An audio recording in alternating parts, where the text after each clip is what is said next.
Yo, Hello, yo, hello, You got the hello. dragon rider with you. There you go. There you go. Hello. You know what time it is. It's time for no particular reason. Yes, it's Friday. It's I'm no your host, particular Yanko. time. Exactly. And we're with our co-host, Kerri Lewis, and our favorite returning guest, Gail Kraft, who's joining us today with Ad hoc. with the Yes. dragon behind her. That's Yes. right, right, riding that fire. woo, yeah, riding that Loving fire, it. baby. I love it. I'm loving it. Loving it. Loving it. Yeah, so as I always have something to share. Thanks, guys, for joining us for episode 60 of For No Particular Reason, and the beautiful gift of Gail jumping on unexpectedly when asked 8 minutes ago if she wanted to join us, because Gail and I had a really profound conversation around 6:30 this morning that I was hoping to carry into the conversation for no particular reason. However, the show is for no particular reason, so we shall see where this dance goes. I love unscripted, raw and real. So we were talking about ego, Mm-hmm. but not in the sense of, well, maybe in the sense of, self-righteousness ego, but we really were talking about, does it make sense to really get beyond ego totally? And can we? And what does that look like? And why would we? So yeah, And I'm 6:30 in curious. the morning, we're having this heavy I conversation. know, of course we are, because that's just who we are. But I would be curious to hear Yanko's perspective on ego and transcending ego in this human experience that we're having right now. Well, I think transcending the ego to me, it's first of all quieting the mind and not having that internal chatter, which comes from the ego. I think, and once you have that chatter pushed away or just quiet, um, because you're observing and you're not your thoughts, then you can really live in the now without anything interrupting. And that's kind of like where you're still having a ego identity. That's kind of like what it is, um, but in the same time, it's shifting back and forth. It's not like a complete switch over where you don't have the identity until you actually outgrow that as well. Because I believe, and that's my personal belief, that your nervous system has to get prepared to be able to handle all that expansion of your consciousness. Because if you're in that state of expansion, it might be too overwhelming for somebody where there's no borders between you and everything else, because ultimately we're all one. Yeah. So that's my line of thought. So Um, It, it go ahead. Yanko, go ahead. So it's interesting because I have not had, I obviously, because of the meditation I've done, I felt my energy charged. And I share with people a lot that as you move the channels and the blocks, remove them from your chakra system, you do feel like you vibrate.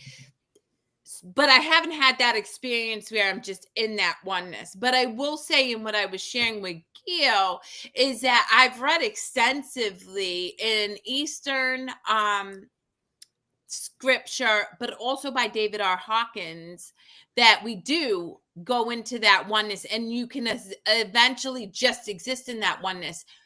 Hawkins does elaborate very beautifully in one of his books, and I want to say it's Transcending something, that he burned. Like, he had to stop meditating because he had not prepared his body to exist in that powerful of an energetic state.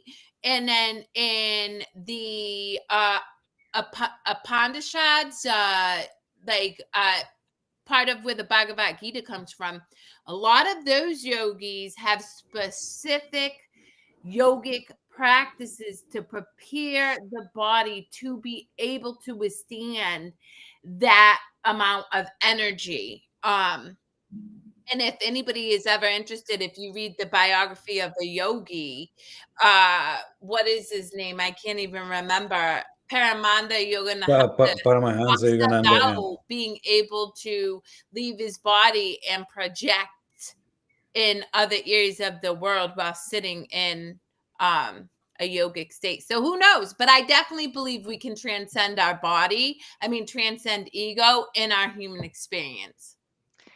So and my perspective is that I believe, and that might change tomorrow, that I use ego in order to stay in the third dimension, in order to stay in this human experience. So I can transcend it to a point, but not completely, nor do I want to kill ego. Maybe transcend is the right word to use. I honestly, in fact, I know, I don't believe, I know that the experience that I went through 2 years ago with chemo was intended for my body to be alchemized and changed so that I could deal with what was coming to me. And since then, even like yesterday, I was in a meditation with a group and I could feel expansion happening, right? And I was like, "Oh, wow, this is so much fun. This is so cool." Right? Right? And I'm just gonna just sit with it and stay with it, and it's open now. I mean, there's a different vibration with me at the moment from that experience, Yeah, of right? And course. I do feel different. I breathe differently. My body feels different. And I don't know if I would have been able to handle that if my body hadn't gone through the change that it went through. So back to ego, um, I look at ego as my early warning system, and I check in. Okay, so you're telling me there's danger here. Is it real? Or are you just being ego? Right? And if it's real, it's like, okay, what do I want to do? How do I want to navigate? Where do I want to go? And is it just a perception? If it's just a perception, I say thank you. You can get back in line. Your job is not to run me. Your job is just to give me information that I can make a decision on. And you're not the only piece of information that I get. A lot of people, when they're working from fear and guilt and shame and all of those emotions you're talking about, Kerri, are allowing ego to be the boss.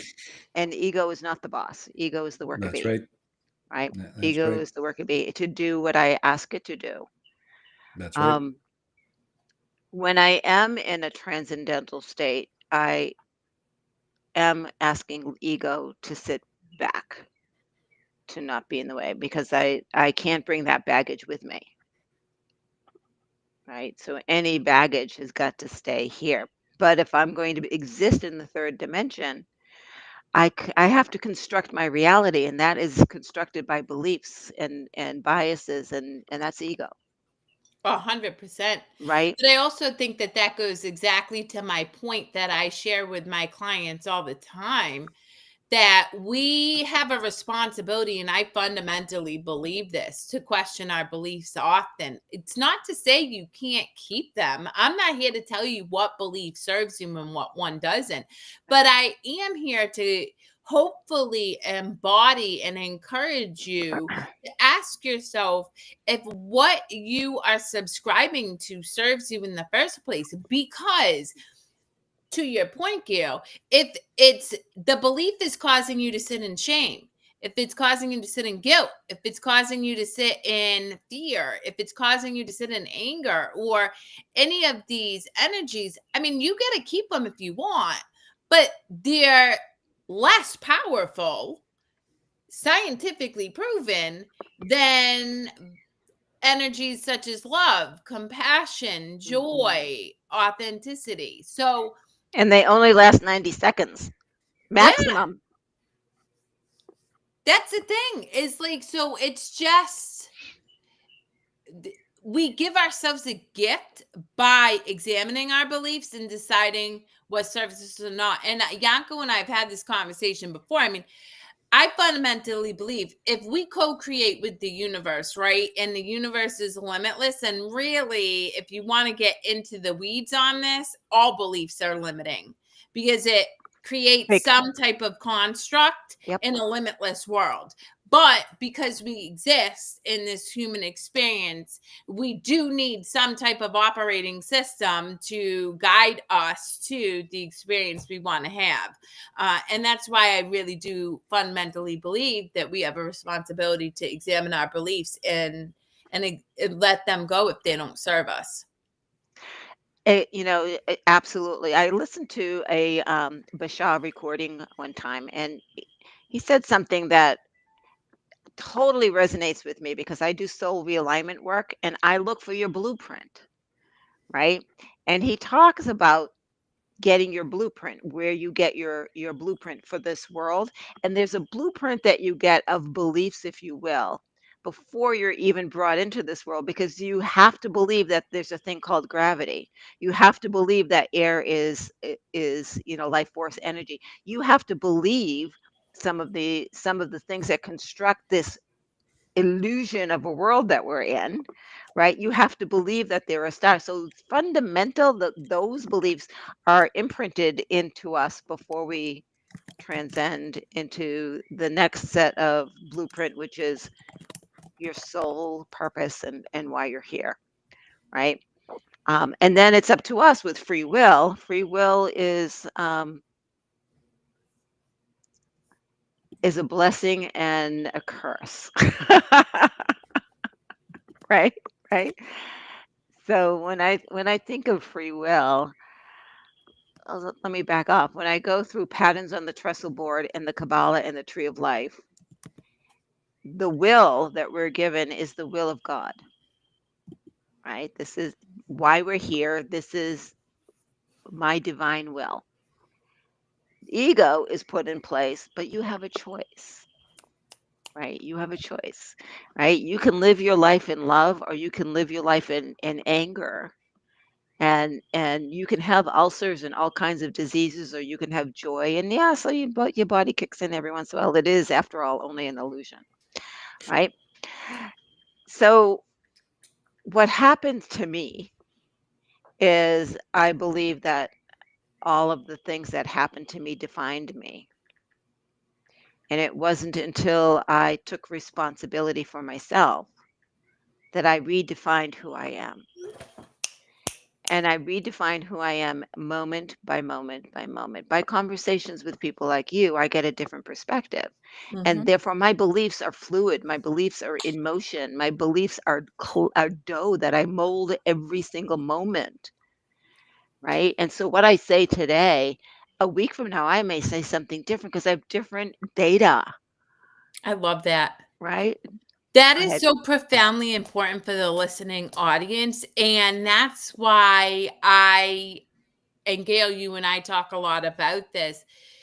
I label myself as a mental health and addiction recovery coach because that feels tangible for a lot of people who still really are trapped in that idea that we are our thoughts. And yet I am so much like I don't even know what I am. And to your point, in any given moment, from a conversation you and I had at 6:30 in the morning, fast forward to 8:15, I created a song about but because so I could be a singer in one moment. I can be an artist in another. I can be totally zoned out of Yanko's conversation with me about technology in another moment, which happens so often. And I catch myself, I'm like, oh my God. So we don't need to know. We get to just allow ourselves to let the things unfold the way they are. And that is the gift of truly, for me, loving myself, that I don't have to have that idea. And I love to play with it. It's Yes. just a game. It's just a game. And Yanko, you have been quiet. I love how you're quiet, but I know you've got a zillion thoughts on this. Pop on in and tell us what Yeah, you forgive think. me. Well, I'm texting Al, who commented, because I love Al Richards, and he has he has a unique and profound perspective. So I'm trying to get him to join us on Have our them join show. us. Yep. So Yanko, what are your thoughts? Well, I'm thinking that that's like just addressing the symptom, not like addressing the real issue. um, because like if you go back to where you're little, hey Al, nice for you to join us. What's up, guys? um, so if we go back to when we're a little boy or girls, when we come into this world, there was no like baggage, there was no ego. And we still existed. The I am existed. I am that I am. I know I exist, and here I am doing whatever, and the flow of things. So, you know, addressing just your thoughts and all that stuff, it's all good and dandy, but it's just addressing the symptoms, not really getting to the core of like, do we know who we are? Do you know who you are and in what you are and all that? And going back to a lot of like the yogis talk about who wants to know or who wants to do this or question where's this coming from, and you find that it's coming from the ego. Most of the time, everything comes from the ego. So in a way, you don't want to be struggling with your ego. You don't want to be fighting it. But then it gets to a point when ego realizes that it doesn't exist, but it doesn't want to give up, and Yep. it's still there. And it's like this point, and there's almost like you're having two entities inside of you real you and the ego going back and forth, and it's a struggle because it feels painful for the ego to know that it wants to know but it can't see. It's like the eye seeing the eyes. You can't see above the ego, and he knows, but it's kind of a struggle. So that's my opinion on that.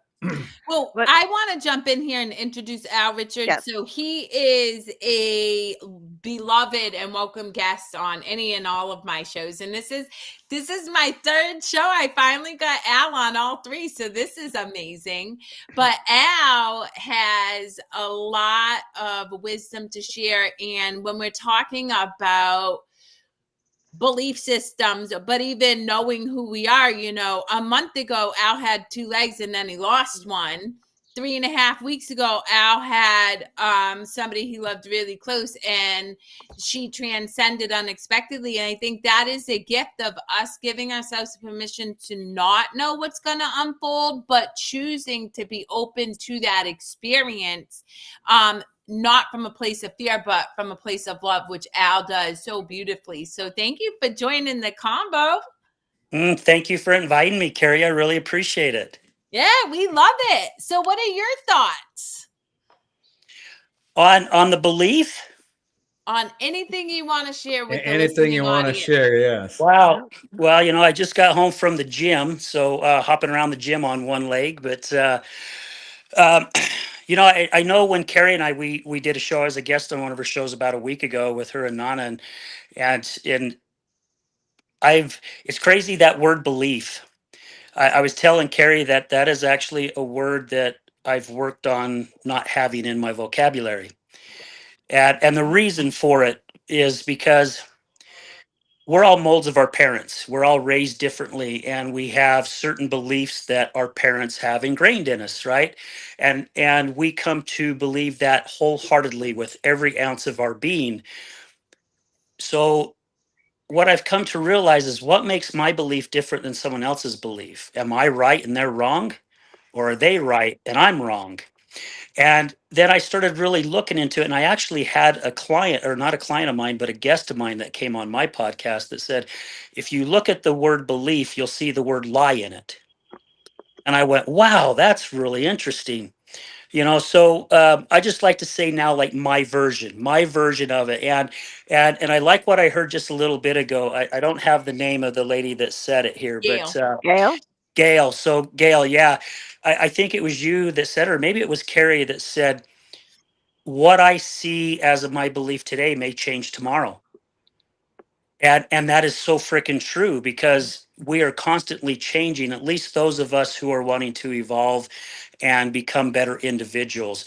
You know, what I believed in a week ago, I may not believe in to this day because my perspectives have changed or something's opened my eyes. So again, that's why I don't care to use that word anymore. And I just use my word, my version is, and this is my version. However, my version could change next week just as easy. You Yeah. know, Al, I use the word my perspective. Don't put me on. I want to leave him there. I use the word my perspective versus my belief. So, and I don't even remember when I switched that. It just happened. And today is just a projection of today. Yesterday doesn't exist. It's more of an illusion than today is, and today is an illusion. And so when I wake up in the morning and look at the day as this is a brand new start of a brand new Gail, of a brand new experience, a brand new day, then what happened yesterday doesn't matter because it's today that matters, right? And Mm. this moment that matters. And I, like Kerri, strive to be in the moment because that's the only reality and it is fleeting. It is Yep. fleeting. Anything else is a construct that I've made up, Yep. right? It, I do want to add something or touch upon something that you had shared earlier, Gail, around being in a group and meditating and really being tapped into that connectedness. And I think this speaks to the energy that I'm willing to engage in.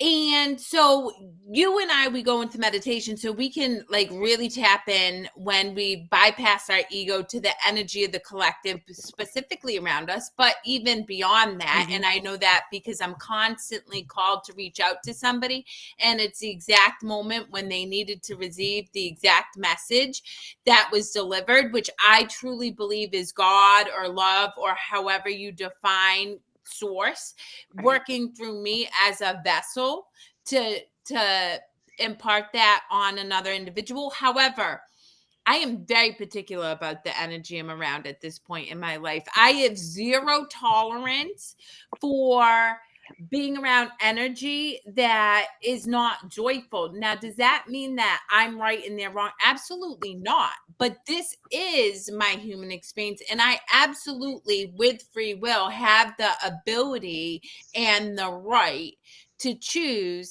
the experiences that I want to exist in this lifetime that I've Yep. chosen. And so I come off really tough and probably even judgmental, but it's not that I'm judging other people. It's that I'm not willing to compromise on what it is I'm absorbing and tapping into Yep. in any given experience, which is why all three of you hold sacred spaces in my heart, because it's a beautiful energy of love that you guys offer rather than fear. And if you did offer fear, it's not that you're bad, wrong, not good enough. It's just that I don't want to be a part of that experience. You know, and that gets to the conversation I was having this morning about quantum entanglement. If I allow myself to be around that energy that doesn't vibe with me, it's going to seep in, right? That's where I was saying earlier that I found myself having a perception on money that is not mine. Yeah. Like, where did this come from? It's because of who I'm around and I'm allowing that in. So I have to be very, very discerning about who is in my circle, Yeah. right? And it's really, really important to understand it. It's not judgment, right? You know, I told you about a meditation I wrote that I'm not giving because the universe just dumped something new on me, so that's okay. But the meditation that I had created was about you are allowed to be angry, and I love you anyway. You are allowed to be judgmental, and I still love you. I still love you from afar. I still love who you are on a soul level. You have permission to be on your path, and I'm not going to get in the way. I will love you as you go through it. And it doesn't mean I have to be around them, right, Kerri? It just means that I love you, but I love me too. And I'm going to be sure that me is first, because me is so important to be able to give to you. 100%. 100%. Yeah. Yeah. And it's, so guys, if you're in a relationship that is not feeling right, and whether it's business relationship, a personal relationship, a friendship, an intimate relationship, it doesn't matter. Two people together, you're in a relationship with yourself. You can change that one. You can't change the other. You cannot change someone else. You either change your perspective or you leave. But you Well, love them anyway. Well, for the listening audience, and I'm gonna keep touting Al right now because he's new to this show, and so I want our listening Yeah, let audience him. to learn a little about him. That's the thing, is he was able to look at himself and keep it real with himself, and at one point not love himself. So Al and I have similar stories, and we struggled with addiction, and that's a gift in that we recognized we weren't showing up in kindness or compassion for ourselves, and both of us, and Al, please jump in here, made choices to do a better job of loving ourselves, so that how we showed up in the world did serve rather than negatively impacted. Right. Yeah. And it's crazy too, because it took me quite a few years to really understand that on this past, gosh, almost 18 years of me working on myself. It really didn't even hit until probably about a year and a half ago, maybe 2 years, that I am wanting certain love for me to be projected on me. And I'm also, what Kerri had talked about, I'm looking at trying to help change somebody else when they really didn't want to be changed. But then it really hit me really hard that I cannot give 100% of me until I love 100% of me. And once I figured that out and practiced and worked on that, my gosh, it's like the floodgates opened. Yeah. Because is if let's see, what's a good way of putting it? Well, it was just like when my ex was battling with her addiction. Even though I had an addiction, mine was different compared to what a lot of others go through, and I was trying to be her therapist, addiction therapist, when really I had no clue what addiction was all about. Right. And I remember she told me once, I wish you'd be my damn husband for once instead of my damn therapist, because you don't get it. And she was 100% right, but I still didn't get it. And until I started understanding these things and going, my gosh, how can I receive the love that I'm looking for, which my ex-wife loved the hell out of me. That is one woman who, I mean, she gave me 100% of her being of love to me. But as we lost each other through the addiction stuff, it was hard for me to get that back unless I gave that through myself. And that's what I let other people know as well when they call and ask for advice or whatever. I like to ask them, I'm like, so how do you feel about yourself? Where are you at as loving yourself? And I looked at loving myself as selfish. You got to give that love to someone else. Well, there's a different selfishness, right? You have every right to be selfish in the love that you want to give Right. to yourself. Yep. And then once you do that, oh my gosh, like I said, I got goosebumps over here on the Me other end. It just too. opens up. It just opens up the floodgates, and so many miracles start happening in your life. Yeah. So would you say, Al, would you say that you're mindful of the quantum entanglements in language that Gail uses, but in the interactions that you have with people now in your life? Oh, absolutely. Yeah, 100%. Before, in the past, anybody, if they were nice and friendly, they came into my life, Yeah. right? And I got hurt a lot of times. And a friend of mine, a good friend of mine, Joe, uh, he and I, we talk about this quite a bit. We have a very small circle or a bubble, and there's only a few people that are allowed inside that bubble. There's other people that can be just outside of the bubble, but then there's other people too that we still love and care about and treat respectfully, but they're a little further away from the bubble. I hope I'm answering your question, Yeah. because yes, it is definitely, and by doing that, it changes your life. There has been people that literally I've had to say, I love you. You're still a friend of mine. However, in my head, I don't tell them this, but in my head, I just can't have you close to me, Yep. because when you are, I feel I feel my battery being drained, and Yeah. I cannot let that happen. I have to remain at such a high level as consistently as possible to make my life feel so much better, if that makes sense. And Yeah, before, Al, either my battery gets drained or I'm exhausted putting up a barrier. yep. Yeah, Yes, yeah, that's a great good point. point too. Yeah. Before you two, Yanko and Gail, add, because I want you guys to share your thoughts.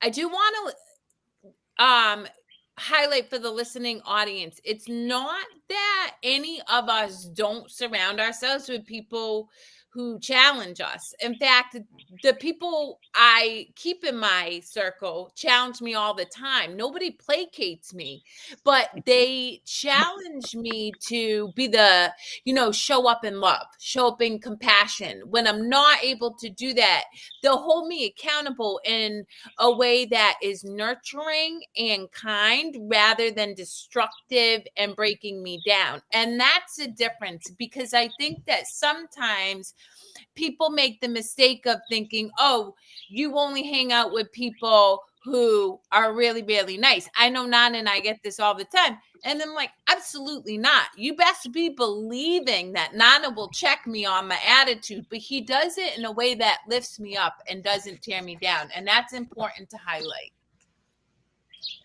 Yeah, I think respect is the word that comes to mind when I think of that kind of relationship. Respect for you as a human being, respect for um, how I'm treading, right? So there was a time when I was disrespectful. Me too. Okay, just saying. My words could tear you down and leave a bloody mess, and I'd walk away and I wouldn't care. I mean, that was me before I started doing any work on, because I didn't like who I was. And the impact that had on people was devastating. Devastating, and I didn't even acknowledge it. When I became aware of how I wanted to be treated, right? Also, if me first, right? If I don't like this behavior, then how am I bringing that behavior in? What am I doing that I'm inviting that behavior in?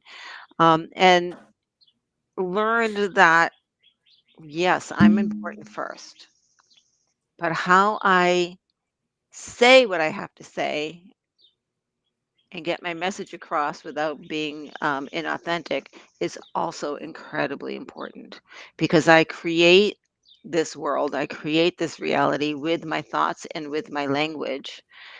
Um, I project that energy out, and I need to be sure that you get the message in a useful way.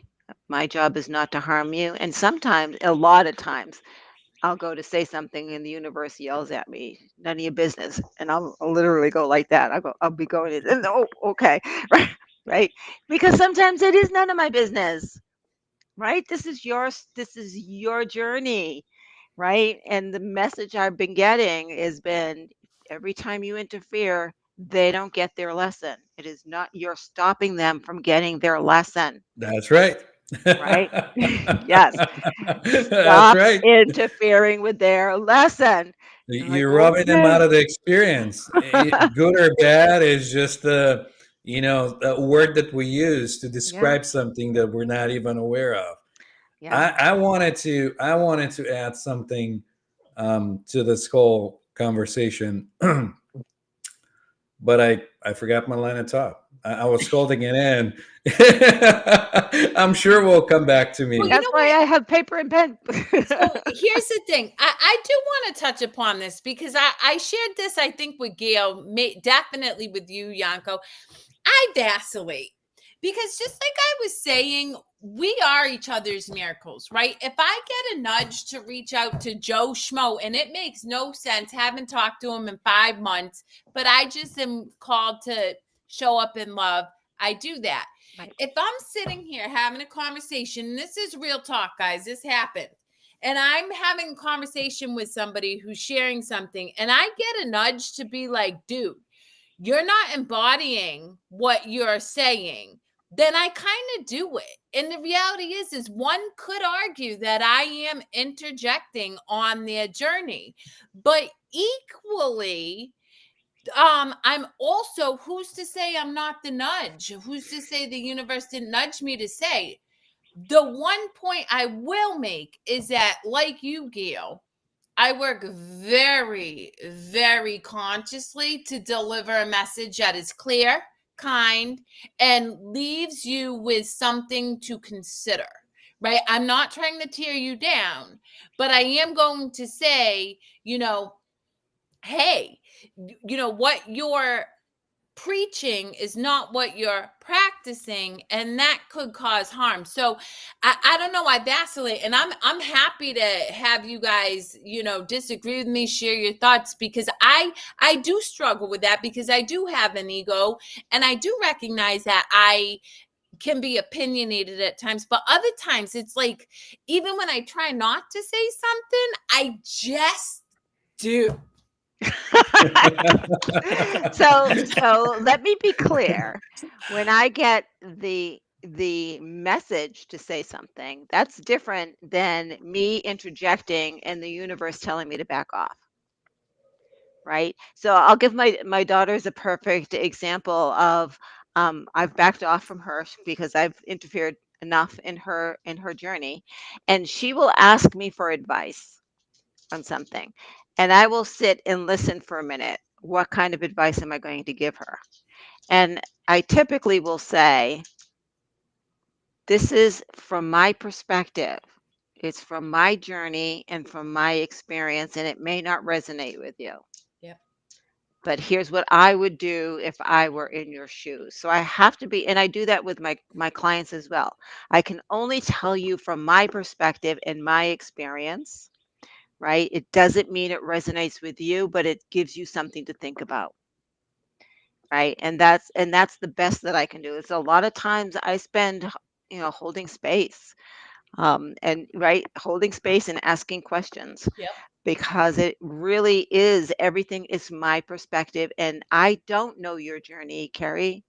There's nothing in the world that's going to make me know your journey, because I have not lived your life all of the years and all of the experiences you have lived. Yeah. Period. So I can only tell you from my experience, and I am very clear about that. Very clear. And I am not walking on water yet, so I might be wrong. I don't think any Yes. of us are. Yes. Yet. And Go ahead, I Yanko. remember what I was gonna talk about. Good. So when you start doing the love about yourself and doing the introspection and all that, anything you sow, you shall reap. So that things will come back. They might not come back, like say being, cruel to people or other things. They'll come back. And when you're in a situation like that, maybe a year or 2 years from now, and you don't know when that situation is gonna come up, you're gonna recognize it.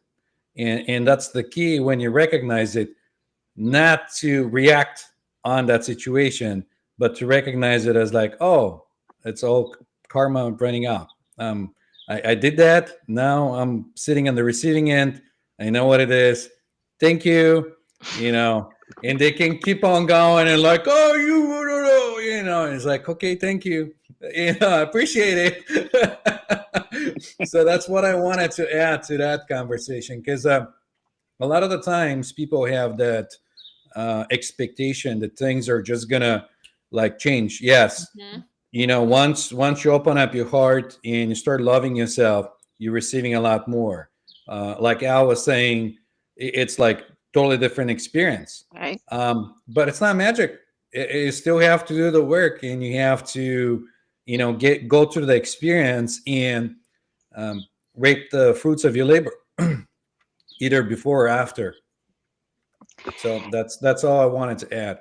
Yanko, I am here for my experience, right? That I came Yeah. here, I chose this life, I chose the challenges, I chose this game. I chose this level of game, which is the language I use with my clients. You Exactly. chose this difficulty, because you did so well in the last level. So Yes. congratulations on achieving the last level, and now you're on a more difficult level. So I've chosen this level. So I am going to hit things that I would prefer not to hit. It's how I deal with them and how whether or not I hang on to them and identify with them, right? Kerri, you know that there was a moment where I received a diagnosis of breast cancer. I never said I have. I never said any I statement whatsoever, and I always saw myself as healthy. And I went through that whole journey, and when I was done, the oncologist is amazed that I'm not taking chemo pills, that my blood work is so good, she doesn't think she needs to see me. She's right, because I leaned into it and I used a whole, Eastern and Western medicine and all that kind of stuff. The point being is I knew the experience was here because this was the experience I chose and there was a purpose for it. I didn't resist it. I didn't fight it. I leaned into it in order to glean as much as I could. And now that experience is in the past. I don't call myself what some people call themselves, a survivor. I'm not at war with my body, never was. I am just a person who went through a journey and now has grown and has experiences to share. That's it. That's I don't identify with that experience. Why would I want to carry that experience for the rest of my life? That was a Mhm. moment. Thank you. That was a Okay, I'm moment. gonna go on a tangent for a minute because Yes, please. this is why I have, and Yanko, I'm gonna be Yanko real quick. We are not doctors, so don't take any medical advice. Now Kerri's kicking back in. All right. This is why I have an issue with our mental health and addiction recovery system. And this is globally, okay? We sit here and perpetuate these beliefs and these labels and these identifications for people that latch onto it and live with it their whole life. Yes, I'm an alcoholic. you could No, have a you're mental not health anymore. You're crisis. recovering. You could have a mental health crisis. I'm not dismissing that, right? That crisis happens so you can learn yourself, so that you can be like Al, Gail, Yanko, and myself, who questioned our beliefs and said, I wonder why I'm not in alignment. I wonder why this feels yucky, right? It's not a bad thing. But when you then attach yourself to this, I'm mentally ill and I need to be subscribed medicines for the rest of my life that limit my ability to feel my feelings, to tap into the energy of the earth. Well, that's the problem that I have. And I'm not suggesting that medication could not be beneficial. It helped me. I'm not telling people to just jump off the deep end and stop taking medication. I do encourage people to consider a new perspective and to seek other avenues of healing, because you're limiting yourself when you label yourself as there being something wrong with you or that you can't overcome anything.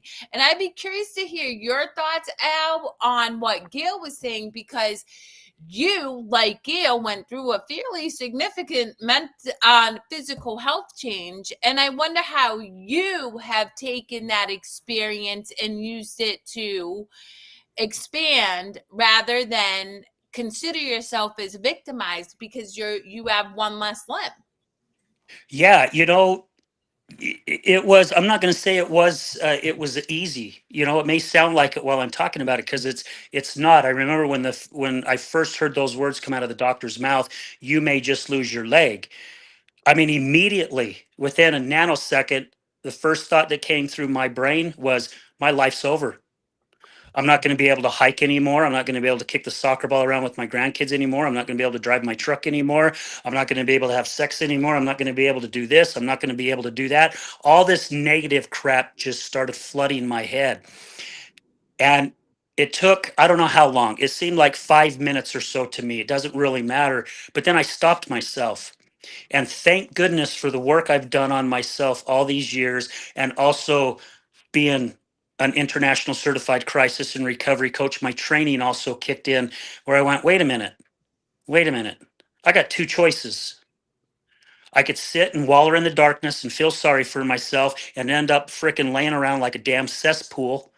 Or I can go, huh, this is just a new chapter in my life. I wonder where this is going to go. And I've shared in some of my other shows that I am really excited to see where life is now going to take me, because it's a new journey. It's like going on a vacation to a place you've never traveled before, right? It's the excitement of getting there and then seeing the scenes, or learning the history or whatever. I'm rewriting a whole new chapter in my life. And I'll be damned if I'm going to allow something like this to put me in an area that I've worked my butt off to get out of. And it's changing that whole mindset on things. I mean, it's that whole, I've been told, even with the prosthetic, we're still getting to the point where my legs be in shape to get a prosthetic. I have had at least 3 people who have had prosthetics for actually from about a year up to about 14 years, say, do not settle for anything than what you want. Do not settle. And I was just meeting with a guy just a couple days ago, having coffee at a coffee shop, full leg amputation. Lost his leg when he was a young boy.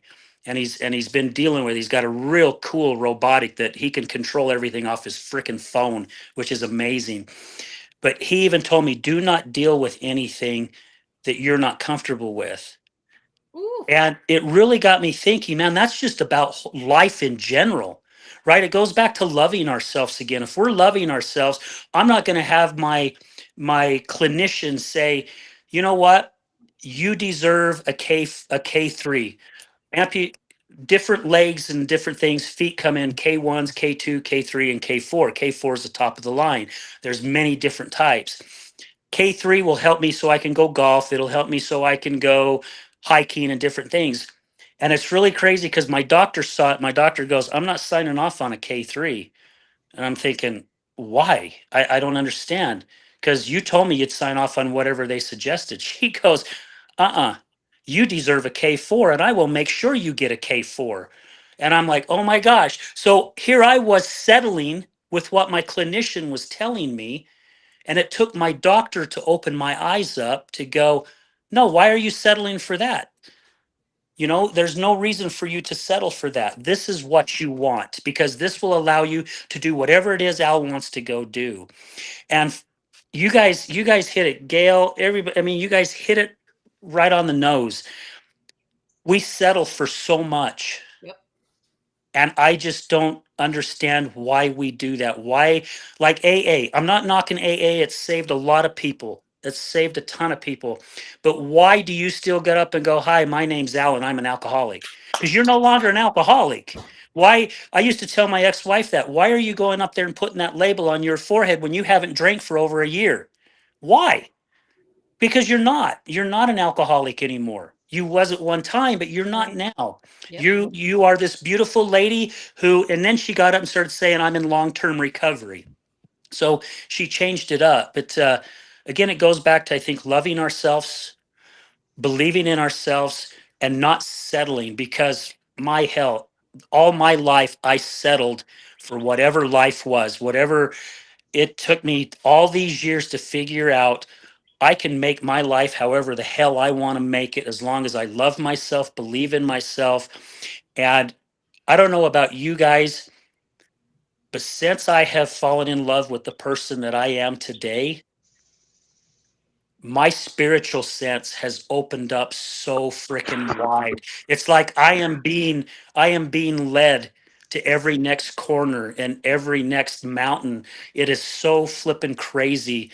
He's speaking about those voices in your head. There's so many times a voice will say, you need to do this. And okay, I do it. And something amazing comes out of it. Or it says, don't do this. And then I find out, if I would have done it, this would have happened, which would have been a negative effect on my life. And it's just crazy. It's crazy how we can get as humans and how we have full control of everything. And one thing I've learned is studying the brain a little bit more. This does not control us. We control this. And it takes a lot of practice and a lot of recognizing and looking in the mirror and looking at the what word do I like?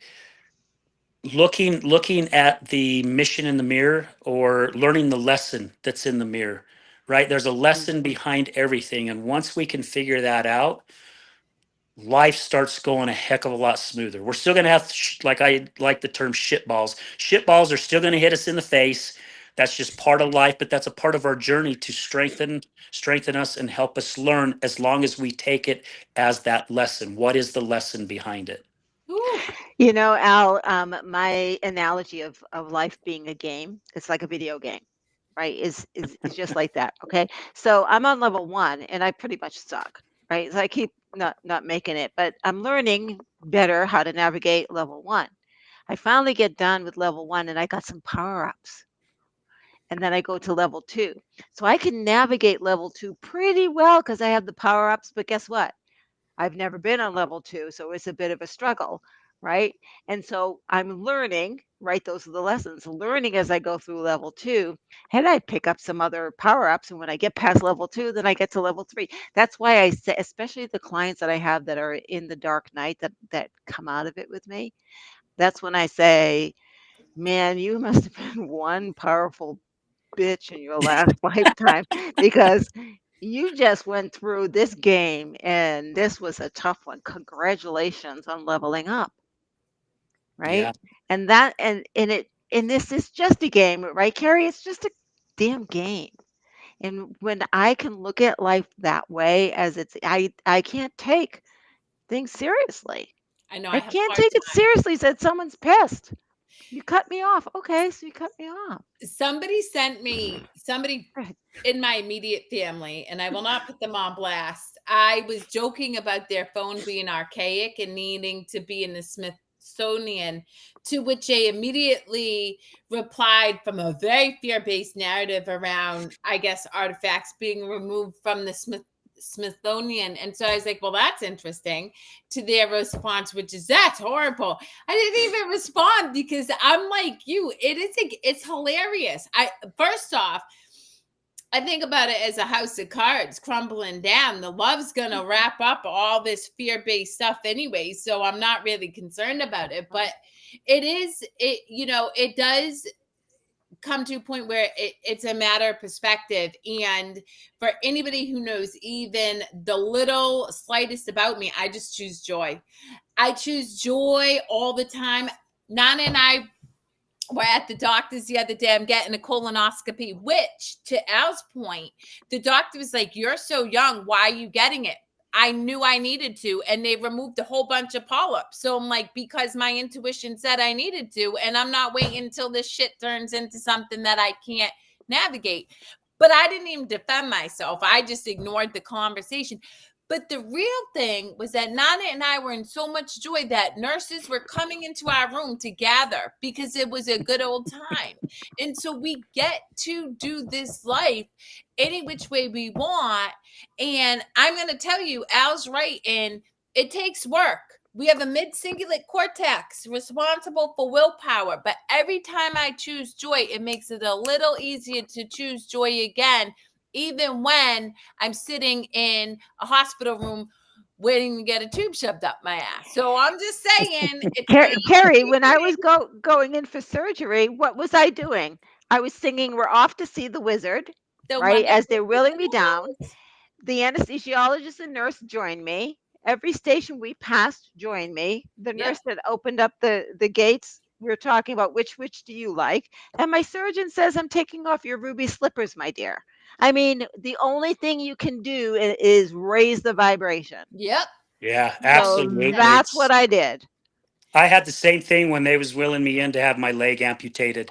You know, the doctor that was with me, she's joking with me. You know, she made the comment, "Hey, good news is you'll be better by October so you can play a pirate for Halloween, you know? And we're laughing and we're joking. And then she's like, hey, do you like that song by Paul Simon, You Can Call Me Al? And I said, yeah, I really like it. So her and I are singing this song, You Can Call Me Al, right? And then she pushes me into the surgical room. And guess what's playing over the speakers? You can call me You out. Can Call Me Al. And we both looked at each other going, you've got to be shitting me. You know, but it was just because I knew it was going to happen. The calm that was over me, I was so relaxed, which just blew me away because I had accepted it. There's nothing I can do about it. This is where life is going to go. I'm going to do the best. And what Kerri mentioned about her and Nun, you know, in the room joking, I had so many guests come and visit me literally the day after my amputation. They said they're walking up to my room and all they could hear was like laughter coming out of a room. And they walk up and it's Al's room. Yep. And they're walking in and we're in there just joking and laughing. And of course, I still had my block, so I wasn't really in a lot of pain still. But we're just there laughing and joking. And so many of my friends go, how the hell are you doing this? How the hell are you keeping such a great attitude? You just had your freaking leg taken from you. And again, I tell them I got two choices. I can sit here and you can come in and visit me, and I can sit here and wallow in my freaking sorrow and my tears and feel sorry for Al. Or I can go, man, where's life going to take me now? I got beautiful, beautiful, amazing friends that are coming to visit me. I'm going to make sure this visit is fun, you know, and they did. We all opened up and we just had a great time. And again, it's all changing this up here, and it's possible.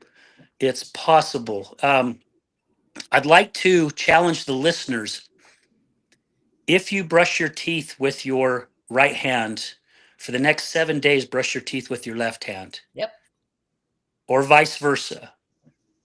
And the whole purpose of this is changing those neurons, firing different neurons, firing healthier neurons. So the more you do it, the better you're going to get at it. Before too long, you're going to be brushing your teeth just as good with the other hand as you did with your dominant hand.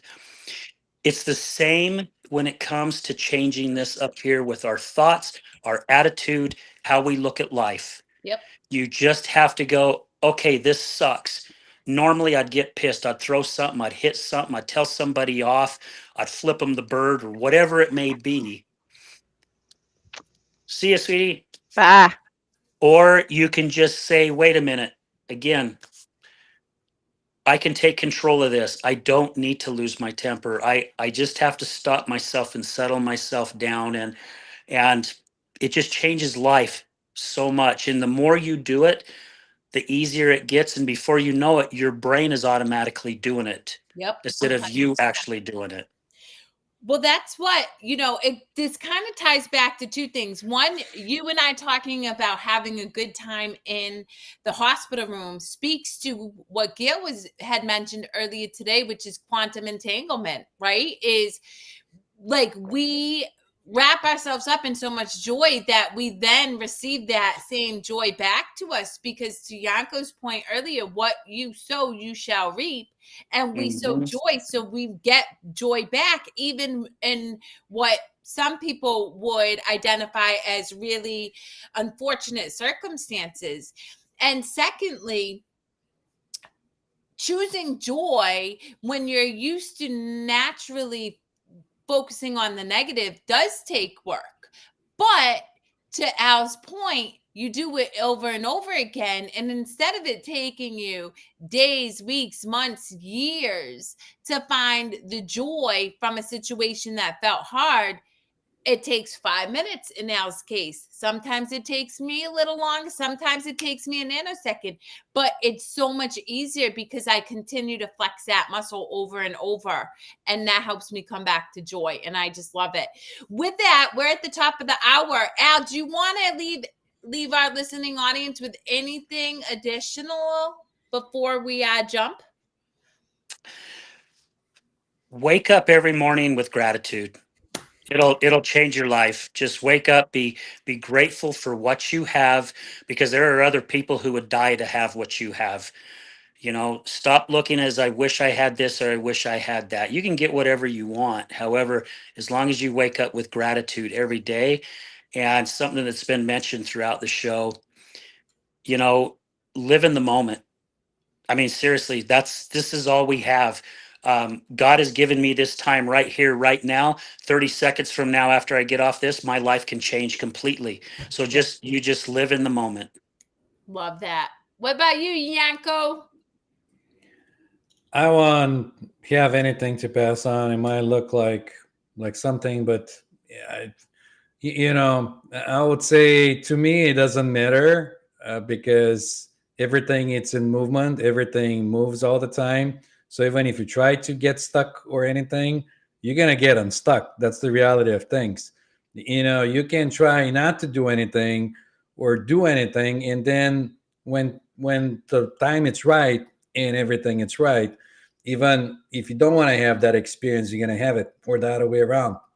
We're just we're just conditioned to look for joy in escape pain, and that's the reality of thing. Most people are uncomfortable, and that's where the growth happens. You know, when you're in uncomfortable positions. Otherwise, when everything is comfy, nothing happens. You're just sitting like a still water, and nothing happens. So I'm going to jump in real quickly. The universe will absolutely give you opportunities over and over and over to learn the lesson. And in that, it's a lot of discomfort. But Al and myself have chosen to be in joy while in that discomfort, because I'm constantly growing and expanding. But I can sit in the discomfort in joy. And that is why I encourage people, laugh a lot, give yourself grace, show up in the moment, and recognize that at the end of the day, this too shall pass. And tomorrow will be another opportunity if you wake up to do it differently, if you so choose. Until next week, guys, thank you so much, Al, for playing along and jumping in unexpectedly. I love it, love it, love it. And we look forward to seeing you next week. Love you guys. Take care. Be safe. Love you too. bye bye.